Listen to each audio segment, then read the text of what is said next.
teenagers never read books because they think they're too long. They think they're too much work. They think they're boring. No fear. Ease them in with a book, or two, or three, that can be dipped into and out of. Show them that the last things these fairly short books are is boring. Scurvy Dogs is a fully illustrated middle-grade graphic novel for kids who like silly books.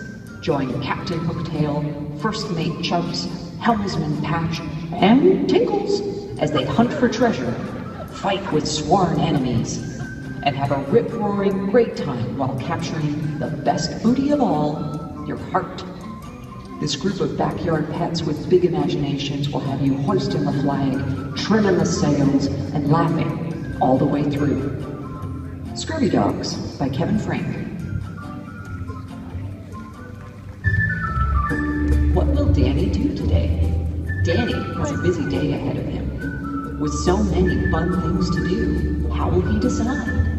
It's your job to help Danny choose whether to have juice or jelly for breakfast, travel to school by bus or by spaceship, and create a robot or a skyscraper during art class. What will Danny do today? What will he eat?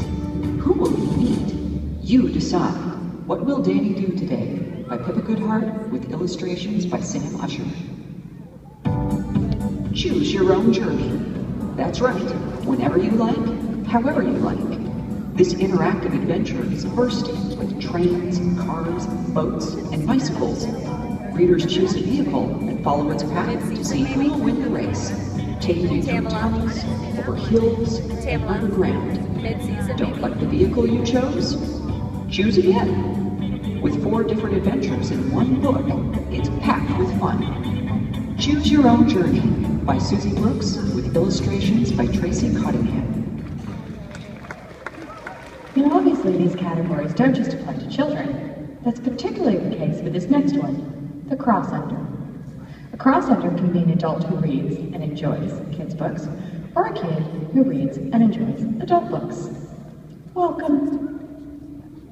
Hello, I'm Catherine Woodfine, and I'm here today to tell you a little bit about my 2 books, The Mystery of the Clockwork Sparrow and The Mystery of the Jewelled Moth. These books are both very much inspired by the children's books that I loved when I was growing up, in particular mystery stories.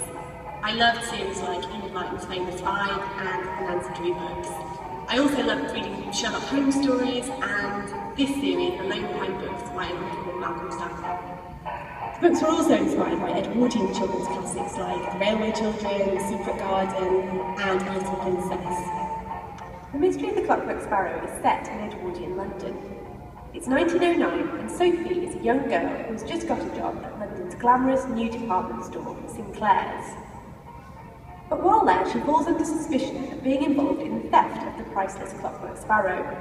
She and her new friends have to turn detective to try and find out who's really behind the crime. In The Mystery of the Jewelled Moth, we return to Sophie and friends as they set out to solve a new mystery.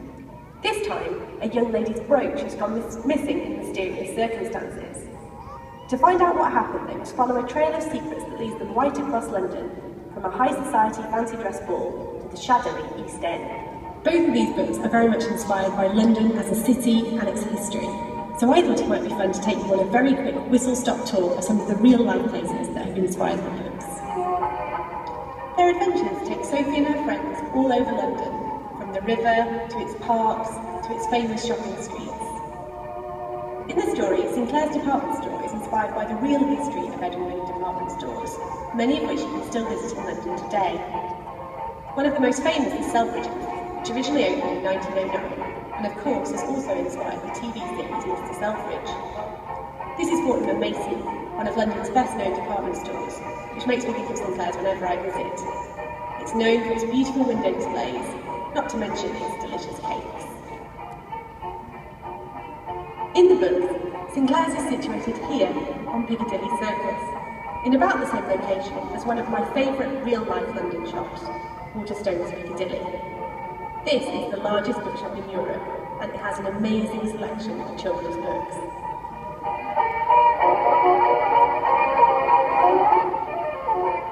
But even though their adventures may take them all over the city, there's always always time for Sophie and her friends to take a break with some all-important tea and cakes, or maybe even an ice cream.